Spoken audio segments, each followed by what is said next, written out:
Who for truth could die, when all about three owned the hideous lie? The world redeemed from superstition's sway is breathing free for thy sake today, once said John Greenleaf.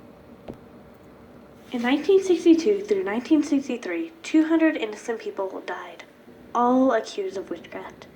While no one knows why people started acting odd, some people decide to blame food poisoning, some blame the devil, but many don't know. That makes me wonder, how did he get chosen to be accused of witchcraft? If you think about it, judges at that point no longer needed sound evidence.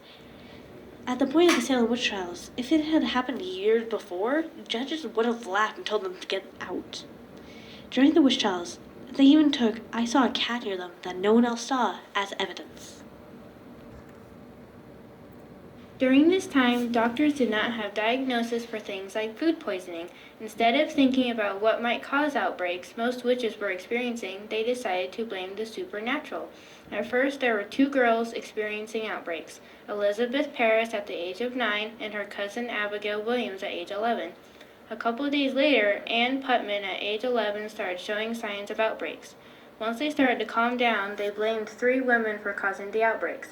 Tabuta, a slave to the Parris family, Sarah Good, who at the time was a homeless beggar, and Sarah Osborne, an elderly, impoverished woman. A couple months later, Martha Corey, who was a strong believer in Puritan society, started to experience episodes of panic. It shows that even the core of Puritan society could be corrupted by the devil. In March, many people started getting affected by witchcraft, but up until June, no one died. But starting in June, the deaths started occurring and 19 people were hung. 1 was crushed to death and at least 4 people died in prison awaiting death. You might wonder, why would one confess to doing witchcraft?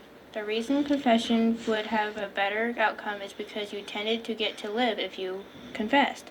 It probably didn't save you from getting shunned by your family and friends, but living is more important, right?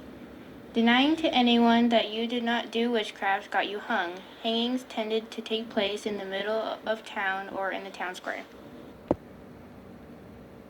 Many people did not get trials, even though most trials had the same outcome of death. A man older than 80 years old got crushed to death for being a witch, despite having no trial. And many dozens of people languished in a jail cell waiting for their trial. They knew it wouldn't be fair, but they were forced to stay there until the hysteria of the witch trials ended. In 1692, Ann Putman tried to apologize for how she accused an innocent of doing witchcraft. When she did, nothing changed, and everyone kept blaming others for witchcraft. 49 out of 52 survivors of the witch trials who were charged were released because they had no other evidence against them except for spectral evidence. And though Satan and his messengers may buffet God's children, yet there is a promise upon right resisting. He shall flee from them, and all things shall work together for the good of those that love the Lord. So I believe that God's children shall be gainers by the assault of Satan, which occasioned by this discourse, that they may is the prayer of thine in the service of the gospel. In way simpler terms, witches may attack people, but people can still resist. They can flee, and all people can work together for the goods of those who believe in God. So John Hale believed that people could gain from the witch attacks, which may cause debate, which is the prayers of your service in the Church of the Gospel. 1692, 14 women and 6 men were accused of being witches. They had a trial, were found guilty of witchcraft, and were executed. The executions occurred on June 10th, July 19th, August 19th, September 19th, and September 22nd, 1692. To this day, the events of 1692 are used as a yardstick to measure the expanse of civility and anticipated process in our society.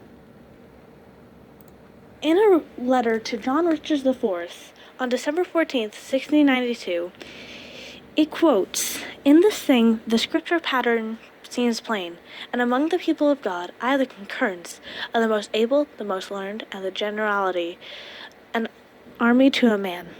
What I got out of that was John sent some paperwork, and it was written with a plain layout, and that the people in the town, they found some events to be part of the majority of one versus many. The only pieces of evidence in the trials that occurred were confessions by torture, eyewitness accounts, and physical inspections of the accused.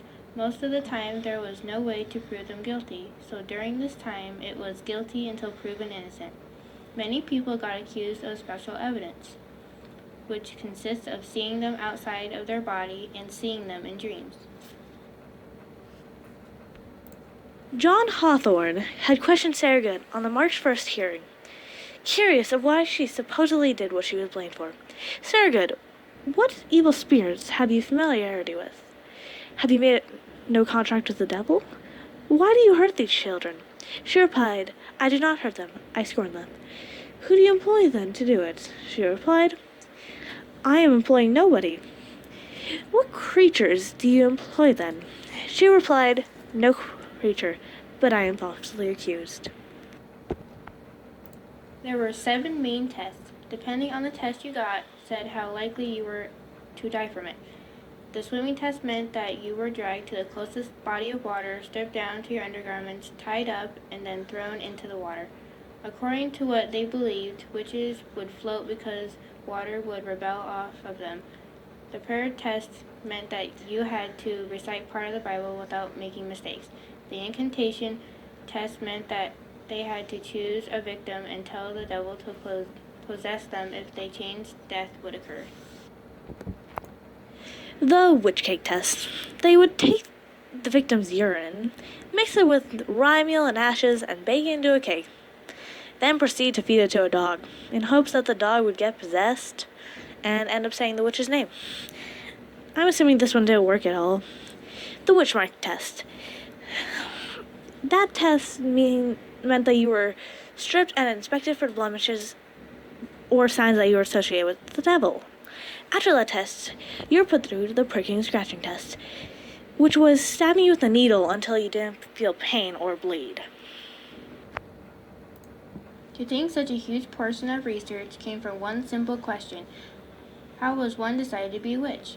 Through all our resources, the one common element was something that is still around today, which many call the blame game. Hachiko did that, Buddy did that. But at least nowadays we try to find real evidence from what happened instead of just punishing without any true evidence. Many executions were not pretty. And let's all agree to forget about witch cakes and all the other awful deaths. Surprisingly, many were used in a couple of wars to enemy soldiers, and how during 17th century it came back during racism.